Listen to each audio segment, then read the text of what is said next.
당시에 신할 왕 아므라벨과 엘라살 왕 아리옥과 엘람 왕 그둘라 오멜과 고임 왕 디달이 소돔 왕 베라와 고모라 왕 비르사와 아드마 왕 시납과 스보임 왕 세메벨과 벨라 곧 소알 왕과 싸우니라. 이들이 다 시딤 골짜기 곧 지금의 염해에 모였더라.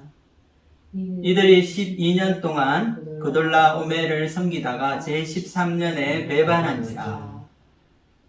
제14년에 그돌라 오멜과 그와 함께한 왕들이 나와서 아스드롯 가르나임에서 르바 족속을, 함에서 수스 족속을, 사웨 기랴다임에서 엠 족속을 치고 호리 족속을 그 산 세일에서 쳐서 광야 근방 엘바랑까지 이르렀으며 그들이 돌이켜 엠미스밭 곧 가데스에 이르러 아멜렉 족속의 온 땅과 하사손 다말에 사는 아모리 족속을 친지라. 소돔 왕과 고모라 왕과 아드마 왕과 스보임 왕과 벨라 곧 소알 왕이 나와서 시딤 골짜기에서 그들과 전쟁을 하기 위하여 진을 쳤더니 엘람 왕 그돌라 오멜과 고임 왕 디달과 시날 왕 아므라벨과 엘라살 왕 아리옥 네 왕이 곧 그 5 왕과 맞서니라. 시딤 골짜기에는 역청 구덩이가 많은지라. 소돔 왕과 고모라 왕이 달아날 때에 그들이 거기 빠지고 그 나머지는 산으로 도망하매 네 왕이 소돔과 고모라의 모든 재물과 양식을 빼앗아가고 소돔에 거주하는 아브라함의 조카 롯도 사로잡고 그 재물까지 노략하여 갔더라. 도망한 자가 와서 히브리 사람 아브라함에게 알리니 그때 아브라함이 아모리 족속 마므레의 상수리 숲을 근처에 거주하였더라. 마므레는 에스골의 형제요 또 아넬의 형제라. 이들은 아브라함과 동맹한 사람들이더라. 아브라함이 그의 조카가 사로잡혔음을 듣고 집에서 빌리고 훈련된 자 318명을 거느리고 단까지 쫓아가서 그와 그의 가신들이 나뉘어 밤에 그들을 쳐부수고 다메섹 왼편 호바까지 쫓아가 모든 빼앗겼던 재물과 자기의 조카 롯과 그의 재물과 또 부녀와 친척을 다 찾아왔더라. 아브라함이 그돌라 오멜과 그와 함께한 왕들을 쳐부수고 돌아올 때에 소돔 왕이 사회 골짜기 곧 왕의 골짜기로 나와 그를 영접하였고 살렘 왕 멜기세덱이 떡과 포도주를 가지고 나왔으니 이는 지극히 높으신 하나님의 제사장이었더라. 그가 아브라함에게 축복하여 이르되 천지의 주제이시오 지극히 높으신 하나님이여 아브라함에게 복을 주옵소서. 너희 대적을 내 손에 붙이신 지극히 높으신 하나님을 찬송할지로다 하매 아브라함이 그 얻은 것에서 10분의 1을 멜기세덱에게 주었더라. 소돔 왕이 아브라함에게 이르되 사람은 내게 보내고 물품은 내가 가지라. 아브라함이 소돔 왕에게 이르되 천지의 주제이시오 지극히 높으신 하나님 여호와께 내가 손을 들어 맹세하노니 내 말이 내가 아브라함으로 치부하게 하였다 할까 하여 내게 속한 것은 실 한 오락이나 들매끈 한 가닥도 내가 가지지 아니하리라. 오직 젊은이들이 먹은 것과 나와 동행한 아넬과 에스볼과 마므레의 분깃을 제할지니 그들이 그 분깃을 가질 것이니라. 아멘. 인류의 역사는 전쟁의 역사라고 해도 과언이 아닐 것입니다. 우리가 히스토리를 공부해보면 우리의 역사상 얼마나 많은 전쟁들이 있었고 또 얼마나 많은 정복 전쟁과 침략이 있었는지 우리는 알게 됩니다. 그리고 또한 우리는 이 전쟁의 이 참상으로 인해 군인들, 전쟁에 참여한 이 군인들뿐 아니라 많은 죄 없는 민간인들이 얼마나 많이 희생되어 왔는지 알고 있습니다. 그래서 이 각 나라와 이 민족들은 자신의 국가와 이 가족의 생명을 지키기 위해 전쟁에 대한 많은 연구를 해왔습니다. 그래서 나온 것이 우리가 잘 아는 이 동양에서는 이 손자병법이라는 유명한 이 중국 이 고대 병법서가 있습니다. 싸움의 기술, 승리의 비법이라고도 하는데 우리나라에서는 이 손자병법이 이 전쟁을 위한 필독서로 알려져 있습니다. 우리가 아는 이 조선시대 문과시험의 기본서에 해당하는 것이 바로 이 손자병법이 있다고 합니다. 그 당시 무관이 되고자 하는 자는 반드시 읽고 습득해야 할 책이 바로 이 손자병법이었다고 합니다. 그래서 우리가 잘 아는 이 유명한 이순신 장군도 이 손자병법을 잘 익혀서 이 전쟁 가운데, 이 임진왜란 가운데 사용하였다고 합니다. 손자병법에 나오는 유명한 말이 있습니다. 지피지기면 백전불태.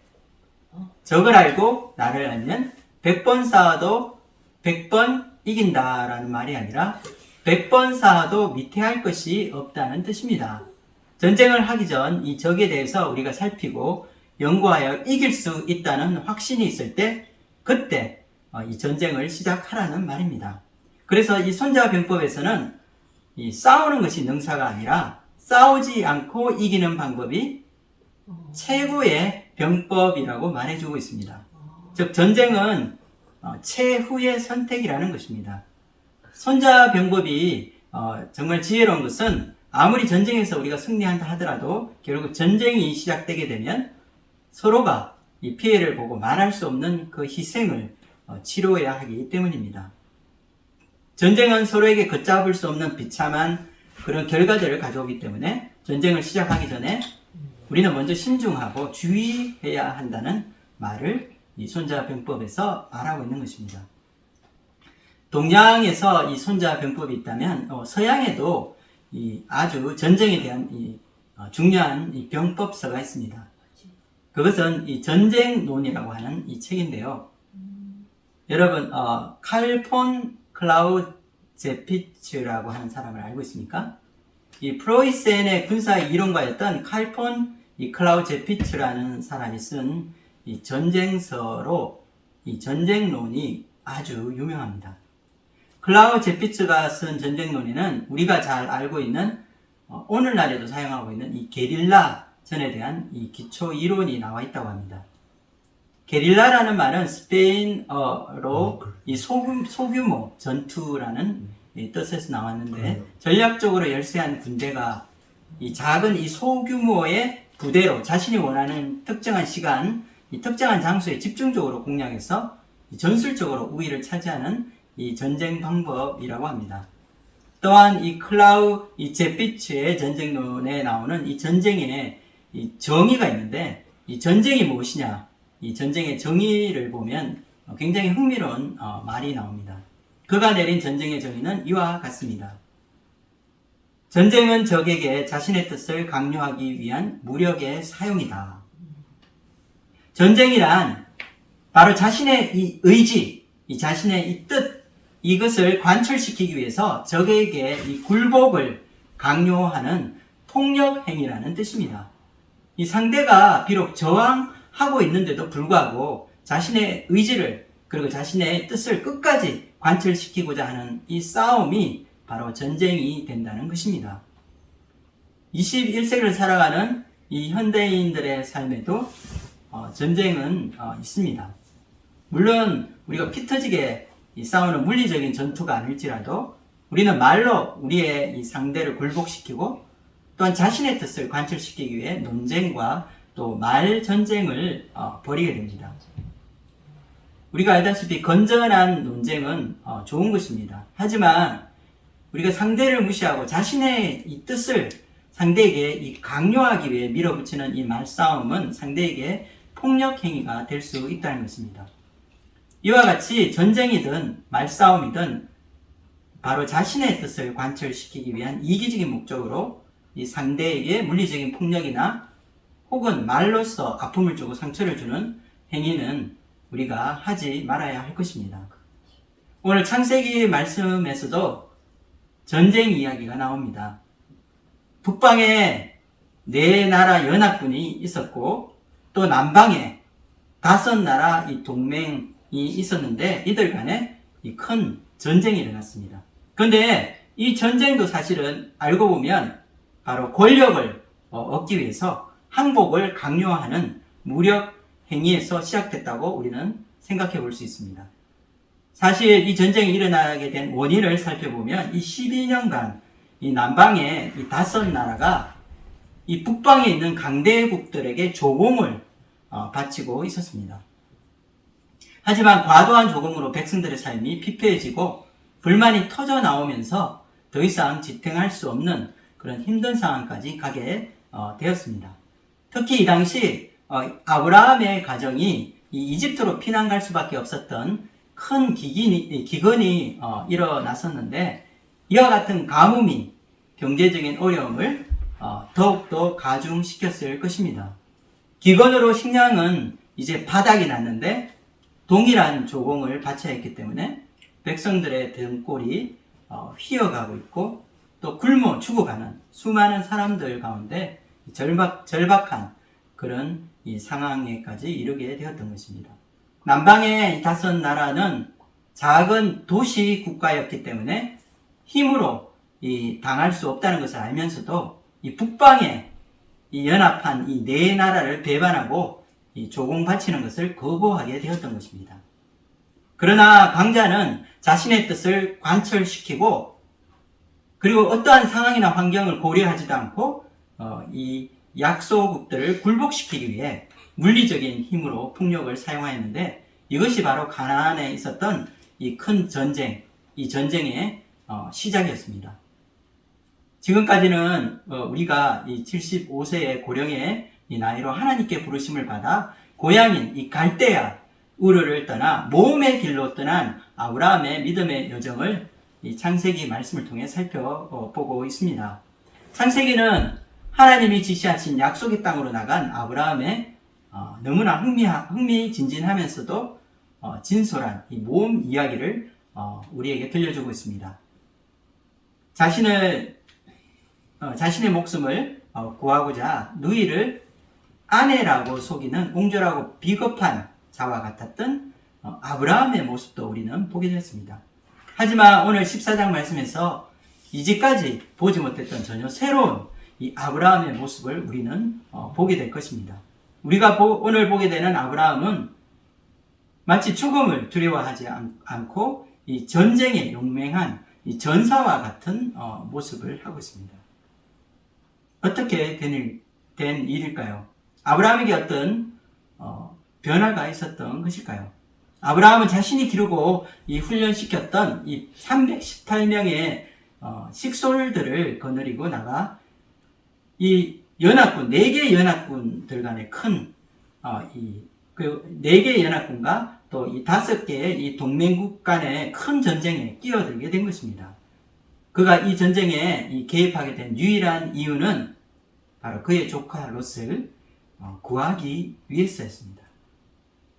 우리는 오늘 말씀을 통해 이 전쟁의 결과가 어떻게 됐는지 알고 있습니다.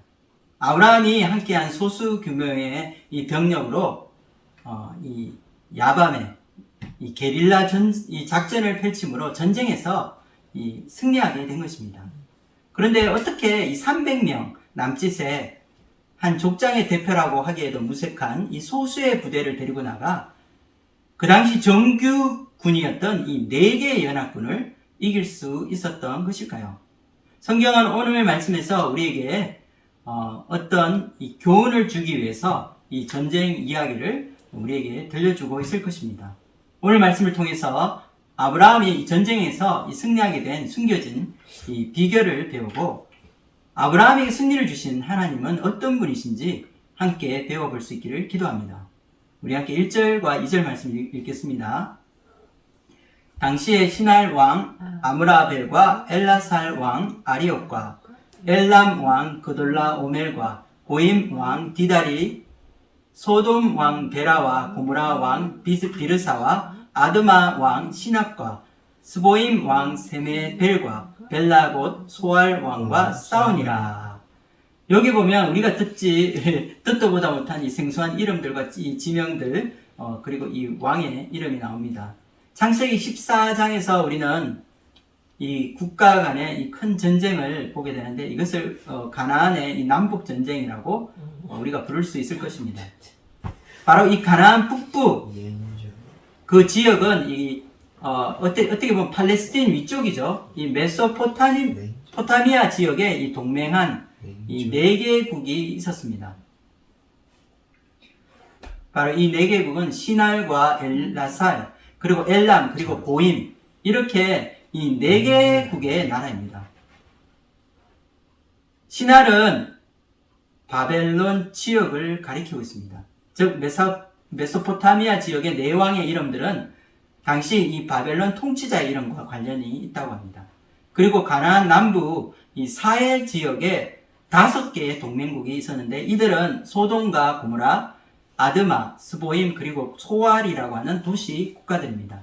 여기서 우리는 많이 들어본 아주 친근한 익숙한 이 도시 국가를 기억할 수 있습니다. 소돔과 고모라입니다. 이 전쟁의 원인은 아까도 말했지만 12년 동안 12년이라고 하면 짧은 기간 아니죠. 이 12년 동안 이 긴 시간 동안 이 조공을 바치고 있던 5개의 이 남부 이 도시 국가들이 반역을 하고 더 이상 조공을 바치지 않게 되었기 때문입니다. 북쪽 4나라 중에서 특별히 이 엘람 왕 그돌라 오멜 왕이 눈에 띄고 있습니다. 그것은 바로 이 엘람 왕이었던 이 엘람이라는 나라가 이 4나라 중에 가장 강력한 나라였기 때문입니다. 그런 4개의 메소포타미아 왕 중에서 가장 이 강력하고 큰 이 나라의 왕으로 전쟁에서 진두지휘했을 것입니다. 그런데 이 성경 이 비평가들 중에는 이 창세기에 나오는 이 메소포타미아의 4왕의 존재를 부인하는 그런 학자들이 많았다고 합니다. 또한 성경에 나오는 이 그돌라 오멜 이 동맹국들이 소돔을 비롯한 이 반란군들을 진압하기 위해서 진군했던 이 경로가 당시 이 정상적인 잘 알려진 무령로가 그런 도로가 아니었다고 말하고 있습니다. 이것은 5절에서 7절에 보면 이 북부의 연합군이 이 남부의 나라를 치기 위해 가로지르며 지나가는 그런 지명과 경로들이 나오고 있는데 우리가 한번 읽어보도록 하겠습니다. 5절에서 7절을 읽겠습니다. 제14년에 고돌라 오멜과 그와 함께한 왕들이 나와서 아스드롯 가르나임에서 르바 족속을, 함에서 수스 족속을, 사웨 기랴다임에서 엠 족속을 치고 호리 족속을 그 산 세일에서 쳐서 광야 근방 엘바람까지 이르렀으며 그들이 돌이켜 엠미 스밧 곧 가데스에 이르러 아말렉 족속의 온 땅과 하사손 다말에 사는 아모리 족속을 친지라. 여기 보면 굉장히 많은 지역들이 또 이 나라들이 나오는데 아스드롯 가르나임에서 광야 근방 엘바람까지, 그리고 이 가데스라는 곳이 나오는데 이것은 에돔 접경 지역입니다. 이와 같이 에돔 접경 지역인 이 가데스라는 지역들을 관통하는 이 경로는 그 당시 전혀 알려지지 않은 생소한 그런 도로와 경로였다고 합니다. 그러나 1929년 이 올브라이트라고 하는 이 지질학 교수가 이 지역을 찾아다니면서 이 지역을 연구하고 있었는데 한 구릉을 발견하게 되는데 이 구릉에서 숨겨진 그 역사의 진실들이 밝혀지게 되었습니다. 이 구릉은 길르앗과 모압의 동쪽 이 경계선까지 이어져 있었다고 하는데요. 그런데 이 길을 따라서 쭉 올라가면 바로 에돔과 소돔 그리고 다메섹까지 이어지는 그런 길이 있었다고 합니다. 이 길은 그돌라 오메 연합군의 진군 경로와 같은 길이라는 것이 나중에 밝혀지게 된 것입니다. 또한 메소포타미아에 나오는 이 4왕의 이름이 적혀 있는 이 고대 바벨론 유적지의 서판이 또한 발견됨으로 해서 우리는 이 4왕이 역사상 존재했던 인물이라는 사실을 알게 됩니다. 이와 같이 왕의 이름과 왕의 대로라고 하는 이런 도로에 대한 이야기가 그 서판에 적혀 있습니다. 아케알레지, 즉 이 고고학의 발전으로 우리는 창세기에 나오는 이 전쟁 이 아브라함의 이 전쟁 이야기가 먼 이 고대 시대의 전설이나 허구가 아니라 바로 역사적인 사실을 그 근거로 해서 우리에게 보여주는 사실인 것을 알게 됩니다. 연합군의 공격은 이 요단 동해안의 도로를 따라서 이렇게 내려오며 가나안 족속을 무찌르고 이 남부 이 5개의 이 동맹군과 싸우기 위해 사해 이 남쪽에 위치한 시딤 골짜기라는 곳까지 결국 이르게 됩니다. 8절 말씀을 읽어보겠습니다. 소돔 왕과 고모라 왕과 아드마 왕과 스보임 왕과 벨라 곧 소알 왕이 나와서 시딤 골짜기에서 그들과 전쟁을 하기 위하여 진을 쳤더니, 이와 같이 이 두 연합 이 국가들이 만나게 된 이 장소가 바로 시딤 골짜기라는 곳입니다.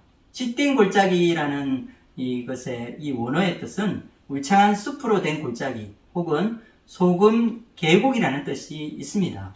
이것은 이 사해 남쪽에 위치한 역청이 많은 지역이라고 합니다. 이 전쟁의 결과가 11절과 12절에 나오고 있습니다. 11절과 12절 말씀을 읽어보겠습니다. 내 왕이 소돔과 고모라의 모든 재물과 양식을 빼앗아가고 소돔에 거주하는 아브라함의 조카 롯도 사로잡고 그 재물까지 노력하여 갔더라. 조공을 거부하고 반역한 자들에 대한 이들의 무력 진압과 이 보복은 너무나 잔인하고 철저하였던 것처럼 보입니다. 소돔과 고모라의 모든 재물과 양식을 빼앗아갈 뿐 아니라 거기에 살고 있던 거주민까지 사로잡아 모두 포로로 끌고 간 것입니다. 이때 아브라함의 조카 롯도 함께 사로잡히게 되었다고 말하고 있습니다. 이렇게 엄청난 전쟁이 벌어지고 있는 가운데 아브라함은 편안하게 지내고 있었던 것 같습니다. 그러나 그때 이 전쟁의 소식이 아브라함의 귀에까지 들어오게 됩니다. 전쟁에서 부사 일생으로 살아 도망친 사람 중 한 사람이 아브라함에게 조카 롯에 대한 이야기를 전해준 것입니다. 13절을 제가 읽어보겠습니다. 도망한 자가 와서 히브리 사람 아브라함에게 알리니 그때 아브라함이 아모리 족속 마므레의 상수리 숲을 근처에 거주하였더라. 마므레는 에스골의 형제요 또 아넬의 형제라. 이들은 아브라함과 동맹한 사람들이더라. 조카가 이 전쟁에 휘말려서 포로로 사로잡히게 되었다는 그 이야기를 듣게 된 아브라함의 반응은 어떠했습니까?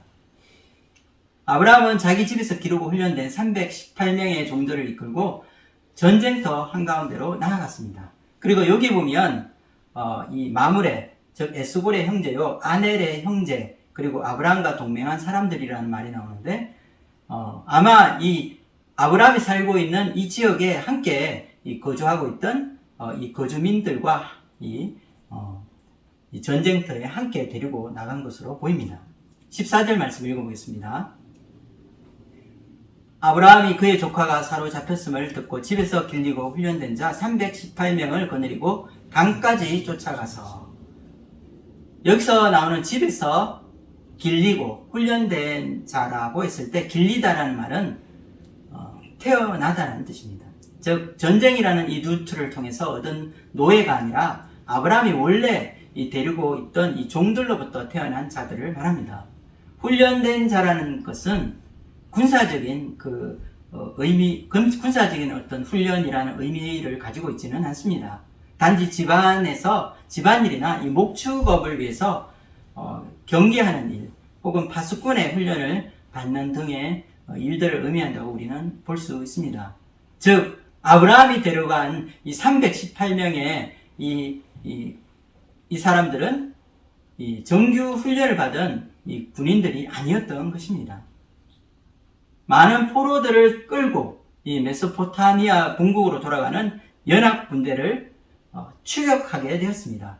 그리고 이들은 어두운 밤이 되기를 기다렸고 야음을 틈탄 기습 공격으로 포로들을 구출하는 이 작전을 감행하게 되었던 것입니다. 그리고 마침내 이 말씀을 보면 모든 포로들과 그들의 재물을 가지고 돌아올 수 있었다고 나와 있습니다. 15절에 16절 말씀 읽어보겠습니다. 그와 그의 가신들이 나뉘어 밤에 그들을 쳐부수고 다메섹 맨편 호박까지 쫓아가 모든 빼앗겼던 재물과 자기의 조카 롯과 그의 재물과 또 부녀와 친척을 다 찾아왔더라. 여러분, 이 말씀을 들으면서 여러분은 이 아브라함이 이 전쟁에서 승리한 이 과정들을 이해할 수 있습니까? 어떻게 이 집에서 훈련한 318명, 어떻게 보면 이 정식 군인도 아니죠. 이 오합지졸로 된 이 사람들을 데리고 군사 훈련을 받은 4개의 정규 연합군을 쳐서 이길 수 있었을까요? 아브라함은 이 지혜롭게 이 전면전보다는 우리가 앞에서 말한 이 전쟁론에 나오는 이 게릴라전과 같은 기습 작전을 펼쳐 전쟁을 감행했습니다. 아마도 이 아브라함은 이 전쟁론에 대한 어떤 이 나름대로의 이 그런 지혜나 지식들이 있었던 그런 것 같습니다. 아마도 이들은 이 5개의 남부 이 동맹군들을 무찌르고 이 승리에 도취해서 방심하고 있었을 가능성이 있습니다. 여기서 가신들을 나뉘어 이 밤에 처부수고라는 말이 나옵니다. 즉 소수의 군사로 이 큰 정규 병력을 상대할 수 없었기 때문에 이등 군사를 나누어서 이 동시다발적으로 야간 공격을 시작한 것입니다. 즉 앞이 보이지 않는 밤에 행한 군사 작전을 그들은 개시한 것입니다. 그러나 우리는 이 아브라함이 아무리 좋은 이 작전 그리고 이 나름대로 이 지혜를 가지고 만든 이 모략들이 야간 기습 작전을 이렇게 강행하여서 이 강대국 네 나라의 연합군을 무너뜨렸다는 이 사실이 조금은 이해가 되지 않을 수 있습니다. 왜냐하면 이것은 실제 현실에서는 전혀 불가능한 일이기 때문입니다. 아브라함이 자신의 이 식솔들 318명을 거느리고 전쟁에 참여한 것이 얼마나 어떻게 보면 무책임하고 무모한 일인지 우리가 생각해 보아야 할 것입니다.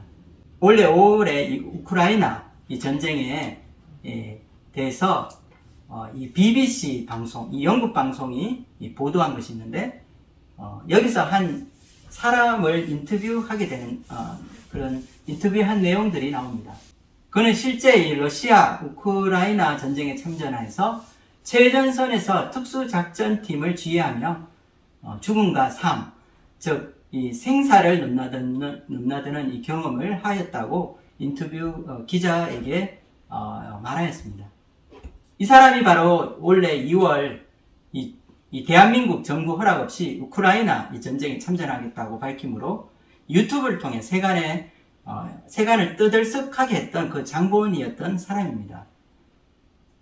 그는 한국에서 최정예 부대인 해군 특수군, 쉽게 말해서 UDT라고 하죠. UDT 출신이며 많은 특수 임무를 수행한 경험이 있는 베테랑 군인이었습니다. 그러나 결국 그는 이 우크라이나로 출국한 지 석 달 만에 이 전쟁 중에 전투 중에 부상을 당해서 5월 27일 올해 5월 27일 치료를 위해 인천국제공항으로 입국하게 되었습니다. 아브라함이 집안에서 훈련된 318명을 데리고 이 전쟁에 참여한 것은 이근과 같은 이 한국의 특수부대 소속의 300명의 정예군이 우크라이나 전에 참전하여서 러시아 정규군을 무찌르고 승리하여 이 전쟁 포로를 데리고 나온 것과 같다고 우리는 말할 수 있을 것입니다. 여러분, 이게 가능할까요? 이 300명을 데리고 나와서 정규군을 이길 수 있을까요? 물론 제가 또 가장되게 말한 것일 수도 있겠지만 그 당시 상황을 볼 때 아브라함이 친족인 이 롯을 구한다는 이 명분이 있기는 했지만 그의 성급한 행동은 자칫하면 이 무서운 이 전쟁의 화염 속에 자신뿐 아니라 그 한 가족을 몰락시킬 수 있는 너무나 무모하고도 터무니없는 이 행동을 한 것이라고 할 수 있습니다. 성경은 왜 이와 같이 말도 되지 않는 이 무모한 일을 벌여서 그가 살아 돌아왔을 뿐 아니라 이 4개의 연합군과 5개의 동맹국의 이 전쟁의 양상까지 바꾸어 승리하여 이 포로들을 구원한 이 아브라함의 이야기를 하고 있는지 우리는 생각해 보아야 할 것입니다. 이 이야기들이 아브라함이 얼마나 용맹한 전사이며 그가 불리한 이 전세에도 불구하고 뛰어난 이 전략과 이 놀라운 지략으로 전쟁을 승리로 이끌었다는 것을 우리에게 말해주려고 하는 것일까요? 아니면 아브라함이 하나님을 믿음으로 전쟁을 승리로 이끌므로 그의 위대한 믿음을 우리에게 가르쳐주기 위해서 보여준 이야기일까요? 아마 우리 모두는 그렇지 않을 것이라고 생각할 것입니다. 이것은 아브라함이 이 전쟁에서 승리한 무용담이나 그의 위대한 믿음을 말하고 있는 것이 아닙니다. 이것은 인간의 연약함, 또 인간의 실수, 또 인간의 무모함에도 불구하고 하나님께서 어떤 한 사람, 하나님의 이 신뢰를 받고 하나님의 사랑을 받고 또 하나님의 총애를 받는 어떤 한 사람의 삶을 하나님이 특별하게 간섭하시고 또 주관하고 계시다는 것을 보여주고 있는 것일 것입니다. 손자병법이나 전쟁론과 같은 병법서에서 말하는 것은 바로 하나님 없는 세상에서 우리가 말하는 이 전쟁에서 승리하기 위해 얻을 수 있는 인간 지혜에 불과할 것입니다. 세상에서 말하는 승리하는 비법이라는 것은 오늘 성경에서 작용되고 있지 않습니다. 그러나 이 손자병법이나 전쟁론에 나와 있지 않는 이 전쟁의 가장 중요한 한 가지 원리를 오늘 이 창세기 말씀에서는 우리에게 가르쳐 주고 있습니다. 그것이 무엇일까요? 여러분, 저를 따라해 보십시오. 전쟁은 하나님께 속한 것입니다. 하나님께 속한 것입니다. 전쟁은 우리 인간들이 하고 또 우리가 가지고 있는 무기와 우리가 가지고 있는 그 능력 혹은 사람 수 이런 걸로 하는 것이 아닙니다. 전쟁은 하나님께 속한 것이라는 사실입니다. 사무엘상 17장 47절 말씀을 함께 읽어보도록 하겠습니다. 또 여호와의 구원하심이 칼과 창에 있지 아니함을 이 무리에게 알게 하리라.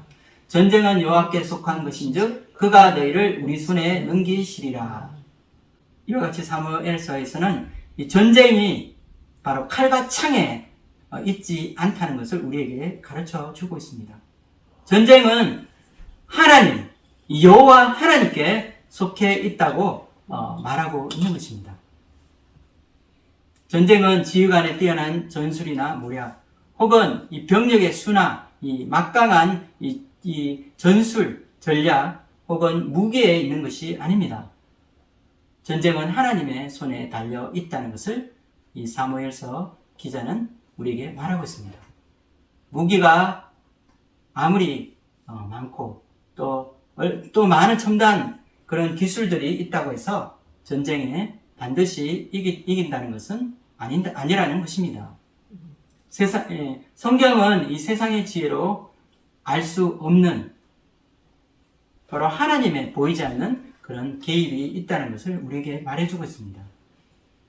우리는 알 수 없을지라도 역사 속에 직접 개입하시는 하나님의 뜻이 이루어진다는 것을 성경은 우리에게 가르쳐 주고 있는 것입니다. 아브라함이 용감해서 전쟁에서 이긴 것이 아니라 자신과 종들을 전쟁의 한가운데로 데리고 들어간 이 무모한 그를 도와주시고 친히 전쟁에 개입하셔서 아브라함뿐 아니라 롯의 가족까지 구원하신 분은 바로 하나님이시라는 사실을 우리는 기억해야 할 것입니다. 전쟁은 인간에게 속한 것이 아니라 하나님께만 속해 있습니다. 하나님은 역사의 주관자이십니다. 우리가 이것을 알게 될 때 우리가 살아가는 이 세상의 이 환경과 이 세계 정세가 전쟁과 자연재해로 시끄럽고 이 혼란스럽다 하더라도 우리는 하나님 안에서 믿음으로 이 평안을 얻을 수 있는 것입니다. 요즘 이 세계 경제는 너무나 계속해서 고공행진을 하고 있는 인플레이션, 그리고 이 고금리, 그리고 이 주가 폭락 등으로 요동치고 있습니다. 많은 경제학자들이 굉장히 두려운 그런 예고들을 하고 있습니다. 내년에 다가올 세계 불황, 유례없는 경기 침체를 예고하면서 또 우리의 마음을 답답하게 하고 있습니다. 하지만 이 모든 것들 뒤에 보이지 않는 하나님의 손이 이 세상의 정치와 경제뿐 아니라 이 세계의 역사를 주관하고 있다는 사실을 우리는 믿어야 할 것입니다. 우리는 실패의 때에 하나님을 찾게 되며 또한 승리의 때 자신이 혹시나 잘해서 자신이 잘나서 그런 결과가 생겼다고 스스로 자부하는 함정에 빠질 수 있습니다. 어떠한 상황 가운데서도 하나님이 우리 삶에서 주인이 되시며 우리의 삶을 인도하신다는 이 믿음이 있을 때 우리는 이 실패의 때뿐 아니라 이 승리의 때에도 겸손하여서 하나님께 영광을 돌릴 수 있을 것입니다.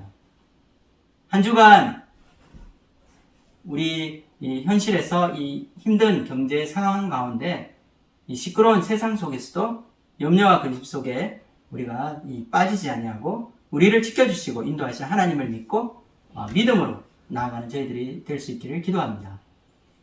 역사의 주관자가 되시는 하나님을 우리가 신뢰하며 우리의 인생을 주관하시는 이 주님을 믿고 의지하며 믿음으로 살아가시는 저와 여러분이 되시길 주님의 이름으로 축원드립니다.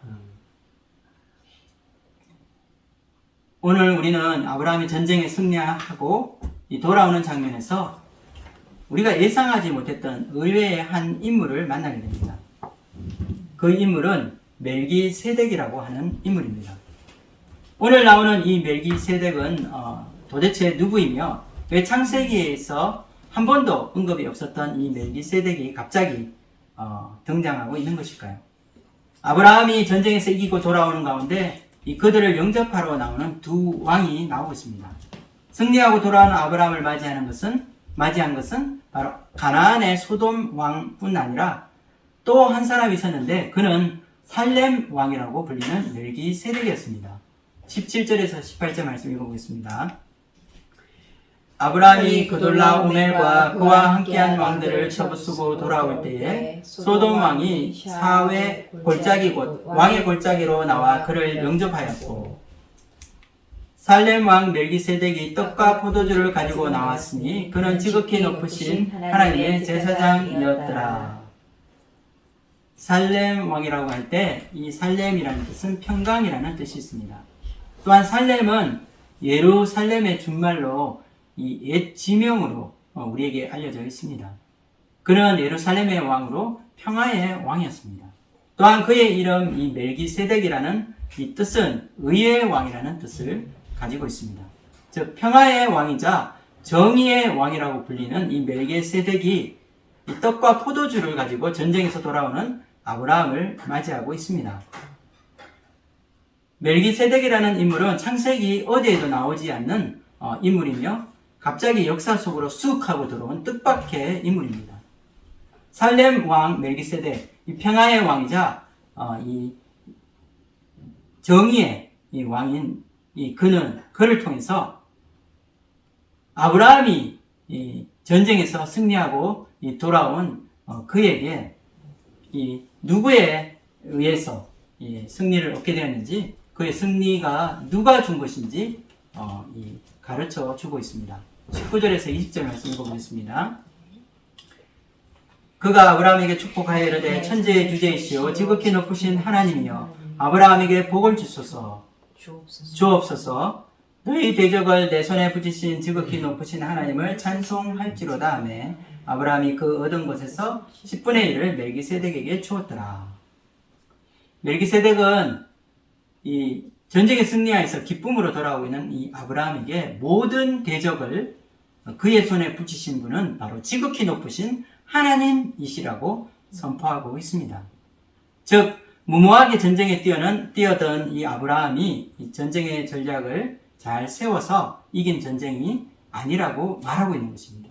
그것은 운이 좋았기 때문인 것도 아니고 아브라함의 능력이 뛰어났던 것도 아닙니다.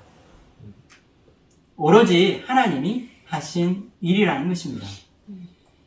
구약 성경학자들은 갑자기 등장한 이 멜기세덱이라는 인물을 주목하게 되었습니다. 왜냐하면 그에 대한 기록이 유일하게 나오는 구약 말씀은 시편 말씀 한 말씀뿐이기 때문입니다. 어떻게 보면 그는 시작도 끝도 알 수 없고 족보도 없는, 그래서 어디서 유래했는지 근본도 알지 못하는 베일에 쌓여있는 신비로운 인물입니다. 보통 이스라엘의 제사장들은 음식을 가지고 나와서 예루살렘 성전에 나오는 사람들을 축복하곤 하였다고 합니다. 또한 제사장은 그 백성들로부터 성전에 11조를 거두었습니다. 그러나 놀라운 것은 이스라엘의 이와 같은 제사 제도가 아직 정착되기도 전에 이 멜기세덱이라고 하는 인물이 지극히 높으신 하나님의 제사장이라는 칭호를 받고 있었다는 사실입니다. 오늘 창세기 말씀 이외에 이 멜기세덱이라고 하는 인물이 구약에 딱 한 번 더 등장하게 되는데, 그것은 시편 110편 1절에서 4절까지 말씀입니다. 여러분, 시편 110편 1절에서 4절 말씀을 읽어보겠습니다. 여호와께서 내주에게 말씀하시기를 내가 내 원수들로 내 발판이 되게 하기까지 너는 내 오른쪽에 앉아 있으라 하셨더라. 여호와께서 시온에서부터 주의 권능의 귀를 내보내시리니 주는 원수들 중에서 다스리소서. 주의 권능의 날에 주의 백성이 거룩한 옷을 입고 즐거이 헌신하니 새벽 이슬 같은 주의 청년들이 주께 나오는도다. 여호와는 맹세하고 변하지 아니하시리라. 이르시기를 너는 멜기세덱의 서열을 따라 영원한 제사장이라 하셨도다. Order of Melchizedek. 멜기세덱의 서열을 따라 제사장이라고 말하고 있습니다. 여기서 마지막 구절인 4절에 너는 멜기세덱의 서열을 따라 영원한 제사장이라고 하고 있는 이 문장을 이 히브리 원어로 보면 두 가지 해석이 가능하다고 합니다. 첫 번째 해석은 멜기세덱이여 너는 나의 명령에 의해 나 때문에 세워진 영원한 제사장이다. 이렇게 해석하게 되면 멜기세덱이라는 사람이 하나님에 의해 제사장으로 임명되었음을 알 수 있습니다. 또한 문맥상 이 멜기세덱은 여호와 하나님께서 주신 이 왕권, 즉 권능의 호를 시온으로부터 직접 받는 이 존귀한 존재가 되는 것입니다. 무엇보다 이 멜기세덱은 이 여호와 하나님으로부터 주, the Lord라는 이 이름으로 언급되고 있으며 신적인 존재예요. 왜냐하면 이 하나님의 오른쪽, 하나님의 우편에 앉기 때문입니다. 하나님의 우편, 그러니까 왕의 우편에 앉는다는 것은 바로 실권을 말합니다. 즉 왕이 가지고 있는 그 모든 권력을 행사할 수 있는 실권을 가진 사람가 왕의 오른쪽에 앉게 되는데, 바로 이 멜기세덱이 그 오른쪽에 앉는 사람이라는 말이 되는 겁니다. 그러나 우리는 히브리어 이 원어를 볼 때 두 번째로 해석할 수 있는 방법이 있다고 합니다. 즉 멜기세덱이 이 말씀을 듣는 대상이 아니라 그라고 하는 어떤 존재가 있는데, 이 그가 이 멜기세덱의 반차를 쫓는 제사장이 될 거라는 해석입니다. 그래서 이것을 해석하면 우리말 해석을 해놓은 것과 마찬가지로 너는 멜기세덱의 서열을 따라 영원한 제사장이 될 것이다. 그래서 주어가 너는이 될 겁니다. 신약에서 이 히브리서에 나오는 이 혹은 이 너라고 했던 이 나오는 사람은 바로 하나님의 우편에 앉는, 하나님의 보좌의 우편에 앉아있는 예수 그리스도를 가리키며 하나님이 임명한 영원한 제사장으로, 바로 이 구약에 나오는 이 레위의 그 제사장의 반열을 쫓는 것이 아니라 그 위에 있는 이 멜기세덱의 이 서열을 쫓는 제사장이라고 말하고 있는 것입니다. 그래서 우리는 이 말씀을 예수님을 믿는 우리 신약 시대의 이 크리스찬들은 이 두 번째 해석을 우리는 지지하고 있습니다. 히브리서 5장 5절에서 6절 말씀을 읽어보도록 하겠습니다. 또한 이와 같이 그리스도께서 대제사장 되심도 스스로 영광을 취하심이 아니요 오직 말씀하시니가 그에게 이르시되 너는 내 아들이니 내가 오늘 너를 낳았다 하셨고, 또한 이와 같이 다른 데서 말씀하시되 내가 영원히 멜기세덱의 반차를 따르는 제사장이라 하셨으니. 이와 같이 히브리서 5장에 나오는 말씀처럼 바로 이 멜기세덱이라는 인물이 시작도 알 수 없고, 그리고 족보도 없고, 그리고 신비에 쌓여있는, 이 베일에 쌓여있는 이 사람이 사실은 장차 오실 메시아의 예표라고 말하고 있는 것입니다. 멜기세덱이라는 이 존재가 있는 것은 바로 하나님이 임명하신 이 제사장의 하나였던 실존하는 인물이었지만, 이 사람은 예수님의 예표로서 메시아가 담당하게 될 이 제사장의 역할을 하게 되는 이 구약의 근거가 되는 것입니다. 지극히 높은 하나님의 제사장으로 멜기세덱은 아브라함을 영접하여 주었고, 그에게 빵과 포도주를 대접함으로 메시아의 이 상징으로 우리에게 보여지는 것입니다. 여기서 이 빵과 포도주는 많은 신학자들이 예수 그리스도께서 우리에게 주시는 자신의 몸과 피라고 말씀하신, 그래서 우리가 성찬식 때 그때마다 빵과 포도주를 통해서 예수님을 기억하는 그런 의미로 해석하기도 합니다. 그런데 이 멜기세덱이라는 이 인물이 우리가 생각하지 못한 또 다른 문서에서 발견되었습니다. 20세기 고고학이 거둔 최대의 성과라고 말할 수 있는 사해 문서라는 것이 있는데, 이것은 1946년 이 베두인에 있던 이 목동들에 의해서 발견되었습니다. 200개의 이 동굴 중에서 무려 200개의 동굴들이 있었는데, 그 중에 11개의 동굴에서 발견된 850여 종의 양피지, 이 파피루스 두루마리와 4만여 개가 넘는 사본 파편들과 단편들을 발견하게 된 것입니다. 여기에 들어있는 이 내용들 중에는 구약 필사본뿐 아니라 쿰란이라고 하는 이 공동체에 가지고 있던 그 자체 규칙들, 그리고 종말에 이스라엘 백성들이 지켜야 할 많은 규칙들이 그 내용으로 나와 있었습니다. 흥미로운 것은 이 사해 문서에서 발견된 한 두루마리에서 이 멜기세덱이라는 이름이 나온 것입니다. 사해 문서에서 나오는 멜기세덱에 대한 구문은 다음과 같습니다. 제가 읽어보도록 하겠습니다. 멜기세덱은 그날에 하나님의 율법의 복수를 수행할 것이며 벨리알과 그 유사한 모든 영들로부터 그들을 구원할 것이며 모든 정의의 신들이 그를 도울 것이며, 그는 그날에 하나님의 모든 아들들 앞에 서서 이 모임을 제정하게 될 사람이다. 이날은 평화의 날로서 하나님은 예전에 선지자 이사야를 통해서 평화를 선포하며 산을 넘는 자들의 발이 어찌 그리 아름다운지요 라고 이날에 대해서 말씀하셨다. 사해 문서에서 발견된 이 멜기세덱이라는 이 왕 한 인물에 대한 내용은 이 멜기세덱이 마지막 이 복수하는 날, 보복의 날, 즉 악인을 심판하고 의인을 구원할 최후의 심판의 날에 심판자로 임할 것이라고 전해지는 것입니다. 이 멜기세덱은 마지막 날에 하늘 구름을 타고 세상을 심판하실 메시아 예수님을 우리에게 상징하고 있습니다. 아브라함이 지극히 높은 하나님의 제사장이자 평화의 왕이라고 불리는 이 멜기세덱 왕을 만났다는 것은 우연이 아니었습니다. 멜기세덱은 장차 오실 메시아를 예표하고 있으며, 메시아가 주는 떡과 포도주를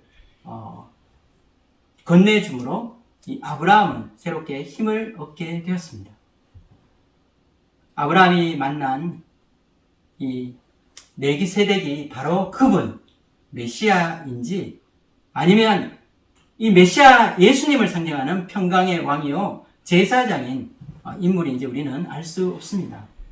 그 존재가 신비에 쌓여 있어서 시작도 끝도 알 수 없으며, 또 이 멜기세덱과의 만남을 이 성경에 이와 같은 이 인물인 멜기세덱을 만났던 이 아브라함과 만났던 이 기록을 성경에 기록한 것은 우리에게 특별한 의미가 있다고 생각됩니다. 아브라함에게서 전쟁에서 승리한 경험보다 사실은 이 평화의 왕이자 하나님의 제사장인 이 멜기세덱, 예수 그리스도의 이 메시아를 이 예표하는 이 멜기세덱을 체험한 경험이 더 중요한 경험이기 때문입니다. 우리는 구약의 시작인 창세기 14장을 함께 살펴보면서 메시아 되신 이 주님의 그림자를 여기서 확인하게 됩니다. 성경 말씀에서 증거하고 있는 그 메시아, 바로 멜기세덱 왕이 보여주고 있는 평화의 왕, 정의의 왕, 그리고 지극히 높으신 하나님의 제사장이신 바로 예수 그리스도를 우리에게 보여주고 우리에게 확인시켜 주고 있는 것입니다. 아브라함은 이 평범한 자신의 삶을 살고 있었지만 신비로운 그런 영적인 체험을 하게 된 것입니다. 저는 교회를 위해서 계속해서 기도하고 있습니다. 하나님이 주실 이 사역지를 위해서 기도하고 있는데 요 며칠 저는 신비로운 하나님의 경험을 하게 되었습니다. 어제 저는 케이팝 페스티벌 행사에 갔다가 우리 장로교회, 전에 제가 다녔던 이 우리 장로교회 형제와 자매를 만났습니다. 이 자매는 장차 이제 결혼하게 될 것이라는 좋은 소식을 저에게 전해주었고, 그리고 우연히 이 커플을 만나게 된 것입니다. 페스티벌에 참석한 사람은 500명이 넘었습니다. 근데 어떻게 이렇게 우연히 이 두 커플을 만나게 되었는지 저는 너무 반가워서 함께 얘기를 나누고 있었는데, 얘기를 식사를 다 끝날 즈음에 옆에 테이블에 있던 티네이저를 둔 자녀를 둔 한 부부가 우연히 우리에게 말을 걸어오게 되었습니다. 이들은 최근에 한국에서 오게 됐는데 한국말 하는 것 그런 사람들을 많이 만나보지 못했다고 말하면서 우리가 한국말 하고 있는 것을 보고 우리에게 말을 걸었던 것입니다. 근데 나중에 알게 된 것이 바로 이분들 또한 우리 장로교에 출석하게 된 신도임을 알게 된 것입니다. 때로는 우리가 이 신앙생활을 하면서 가까운 이 교회 분들을 우연히 우리 삶의 현장에서 만날 때가 있습니다. 그리고 때로는 정말 만나야 할 그 사람, 바로 그 시간, 정말 우연이라고 생각하기에는 정말 우리가 이해할 수 없는 그 시간에 어떤 특정한 사람을 하나님께서 만나게 하실 때가 있습니다. 이처럼 평범하기만 한 우리의 삶 속에 우연을 가정한 이 신비로운 하나님의 은혜를 보여주실 때가 있는 것입니다. 우리는 오늘 말씀에서 우리의 인생이 실패해서 넘어지고 절망의 자리에 앉아있든지, 아니면 이 아브라함이 전쟁에 승리해서 이 왕의 환영과 이 대접을 받게 된 이런 오늘 사건처럼 우리의 크리스찬 삶에서 하나님께서 우리에게 이 승리의 삶을 주시든지, 하나님께서는 우리에게 항상 당신의 메시지를 전해주신다는 것을 배우게 되었습니다. 중요한 것은 하나님이 우리에게 주시는 그 메시지가 뭐냐 하는 것입니다.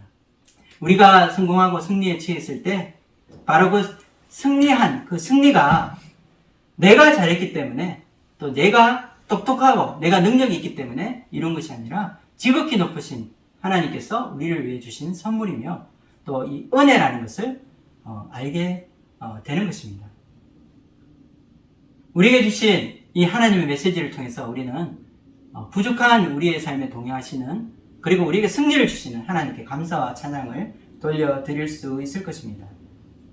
평범하고 초라한 우리의 삶 가운데 우리의 주님께서 임재하시고 함께 하신다는 것은, 그것은 너무나 신비이며 우리의 진정한 기쁨이 될 것입니다.